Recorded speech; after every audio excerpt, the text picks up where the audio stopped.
Le taoïsme, lié à l'énergétique chinoise traditionnelle, est-elle une religion ou une philosophie? Cette question est intéressante car elle pourrait rentrer en opposition frontale avec le monothéisme de certaines personnes.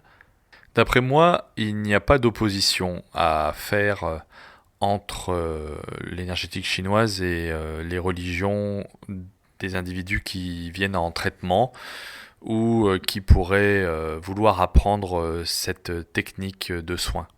Le concept de Dieu n'est pas abordé réellement dans l'apprentissage de la médecine chinoise. C'est un concept qui est lié aux chaînes universelles, ce que nous appellerons l'âme. Cette âme différencie l'homme du règne animal. Pourquoi? Parce que l'homme a un feu double.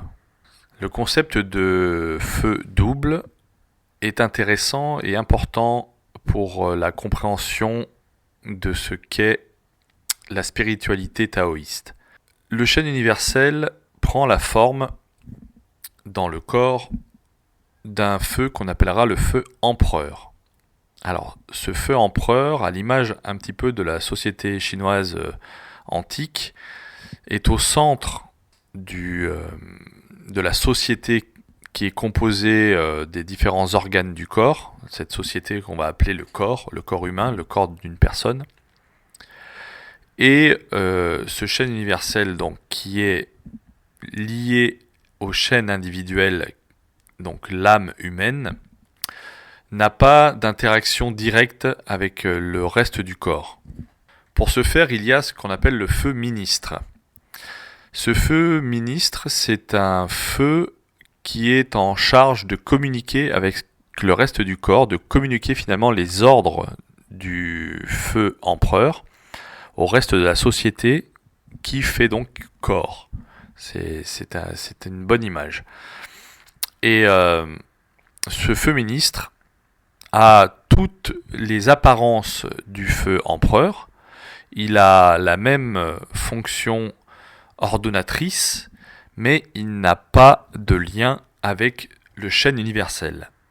Un individu normal, en tout cas normal, c'est-à-dire intégré dans une société humaine, a un feu empereur qui dirige les actions de son corps et dirige donc sa morale de manière à faire société avec le reste de la population et de lui permettre d'être connecté à une forme de morale supérieure qui va l'empêcher d'accomplir des actes monstrueux, en tout cas considérés comme non conformes à la vie en société. Il est impossible pour un être humain de ne pas avoir de feu empereur.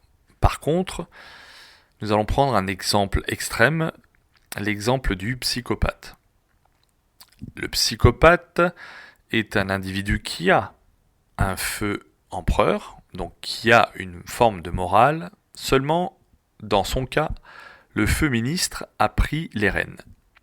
Le feu ministre est un peu comme Is No Good dans la bande dessinée du même nom, c'est-à-dire qu'il voudrait être calife à la place du calife. C'est-à-dire que comme il a tous les attributs du feu empereur, et comme il ne répond finalement de rien auprès du feu empereur s'il le souhaite, c'est-à-dire qu'il peut tout à fait dire que c'est le feu empereur qui lui a donné les ordres à suivre, et faire fonctionner un corps, faire fonctionner une société, sans sagesse, en tout cas sans être connecté à ce tout qui relie les individus entre eux. En nous, nous avons une entité qu'on va appeler le pro, c'est-à-dire que c'est une entité qui est liée à la matérialité. C'est lorsqu'il est soumis au feu empereur, et pro, et donc est une force motrice. C'est une force qui nous permet de nous projeter dans l'avenir, et aussi une force qui nous permet d'avoir un instinct de survie pour justement maintenir la vie qui nous permettra d'accomplir nos tâches sur notre Tao. Ce pro est lié à ce qu'on appelle le Kuei. Alors, le Kuei en Chine est directement lié au fantôme.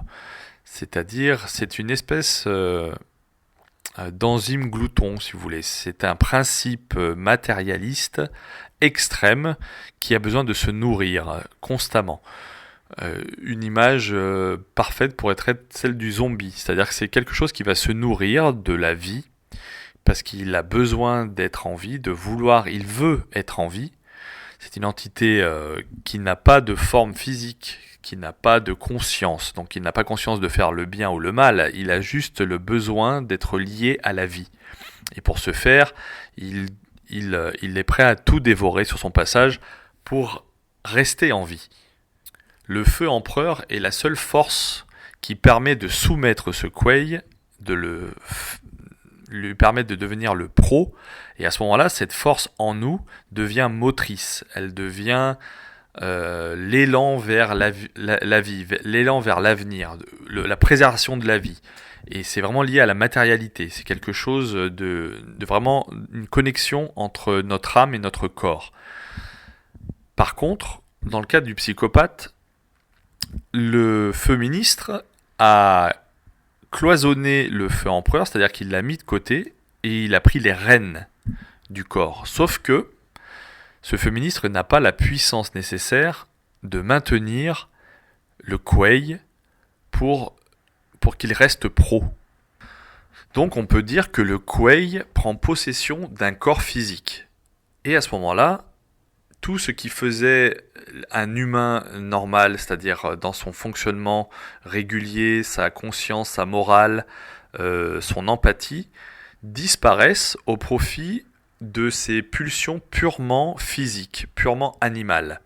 Cet individu va donc assouvir toutes ces pulsions sans aucune conscience de faire le bien ou le mal, sans aucune empathie et sans aucun remords. Il est pour ainsi dire dissocié des autres êtres humains par ce chêne universel, c'est-à-dire cette portion de chaîne individuelle qui elle-même fait partie d'un tout, qui est le chêne universel, qui relie tous les hommes entre eux. Il en est exclu de principe. Quand la société chinoise a voulu se conformer aux règles du taoïsme dans l'Antiquité très lointaine, à cette époque, les personnes de ce genre, c'est-à-dire ce qu'on appelle les psychopathes ou les sociopathes, ces personnes qui étaient déconnectées du chêne universel, et en tout cas de leur chêne individuel, étaient condamnées à mort. Pour nos sociétés occidentales et monothéistes, c'est une pratique barbare, c'est-à-dire qu'on espère toujours une forme de rédemption de l'individu. Pour le chinois, c'est une perte d'énergie, c'est-à-dire que pour lui, la personne qui est dans cet état-là, si elle arrivait réellement à se reconnecter à son chêne individuel, son feu empereur, elle ne pourrait pas vivre avec ce qu'elle a fait. Donc en fin de compte, elle se suiciderait si dans sa conscience émergeait le fait qu'elle a commis des actes monstrueux. À cette époque, d'ailleurs, la société chinoise était très très radicale puisque, comme elle appliquait les principes énergétiques de couper le mal à la racine, lorsque l'acte était vraiment monstrueux, elle allait chercher les parents, les grands-parents, et leur couper la tête. Elle coupait la tête aussi à la descendance de la personne incriminée, et si l'acte était vraiment vraiment vraiment monstrueux, elle prenait la racine du nom, c'est-à-dire toutes les personnes liées au nom de près ou de loin de cette personne, et se débarrasser de toute la branche. Cet exemple un peu extrême montre qu'en fin de compte, la technique de soin en acupuncture est de couper le mal à la racine. On va investiguer en posant des questions aux patients pour trouver la racine de son problème, pour la traiter, et à partir de là, une fois que la racine sera évacuée, le reste du corps pourra fleurir à nouveau, c'est-à-dire pourra retourner dans son Tao et accéder à la guérison. On peut donc y voir une démarche spirituelle, une démarche de connexion à un tout. Et effectivement, cette connexion réelle, puisque dans les traitements en énergétique chinoise, on va avoir des traitements qui va jouer justement sur ce chêne individuel, ce feu ministre, sur des organes qui vont obscurcir la vision, ou en tout cas la pensée la pensée critique de la personne. Il est tout à fait possible pour un acupuncteur aguerri de guérir un psychopathe. Mais comme je vous l'ai expliqué précédemment, cela prendrait beaucoup d'énergie, beaucoup de temps pour traiter cette personne, et au final, pour arriver à un résultat où cette même personne devra vivre avec ce qu'elle a fait. Si cette personne a commis des actes monstrueux, elle devra vivre avec cette monstruosité, c'est-à-dire comme si elle se voyait faire ces actions, elle savait que c'était elle qui avait fait ces actions, elle devrait vivre avec ça. Donc la miséricorde chinoise de l'époque était de condamner à mort, en tout cas de couper la tête de cette personne, puisque dans tous les cas, qu'elle soit guérie ou qu'elle ne le soit pas, la finalité était la mort. Pour conclure, l'acupuncture, en tout cas la médecine chinoise, ou le taoïsme, n'est pas réellement une religion, puisque le concept de Dieu, en tout cas d'un Dieu ayant une conscience, n'existe pas, puisque l'univers qui nous entoure est un vide, et la lumière doit trouver son chemin dans ce vide. Voilà. Il n'y a pas de concept de Dieu conscient de la personne humaine. L'entité dite chaîne universelle n'a pas de conscience. Elle ne prend conscience que lorsqu'elle s'incarne. Et c'est là qu'elle devient un chaîne individuel, puisque chaque personne a son Tao propre, a son action dans la vie. Et après, effectivement, lorsqu'on va aborder le sujet de la mort, vous allez comprendre le mécanisme qui est en place dans le corps lorsqu'il est vivant et lorsqu'il meurt. Voilà. Mais on ne peut pas non plus dire que c'est une philosophie, parce que la seule philosophie que l'on peut voir dans le taoïsme est une philosophie appliquée à une société en tout cas moderne, donc ça a été fait, puisque la Chine a voulu instaurer les règles du taoïsme à la société chinoise antique. Mais encore une fois, c'est toujours dans un besoin de réguler les populations, toujours un besoin de contrôle capitaliste. Ce n'est pas pour faire émerger une forme de religion ou une forme de philosophie. La philosophie taoïste n'existe pas en tant que telle. Elle n'existe que dans sa matérialisation par la pratique, soit de la médecine, soit de l'alchimie, mais en aucun cas elle n'est censée diriger une société. Sauf si l'on veut soumettre les personnes pour qu'elles agissent en fonction d'une politique, ou en tout cas de personnes qui se seront proclamées eux-mêmes feu empereur de la société.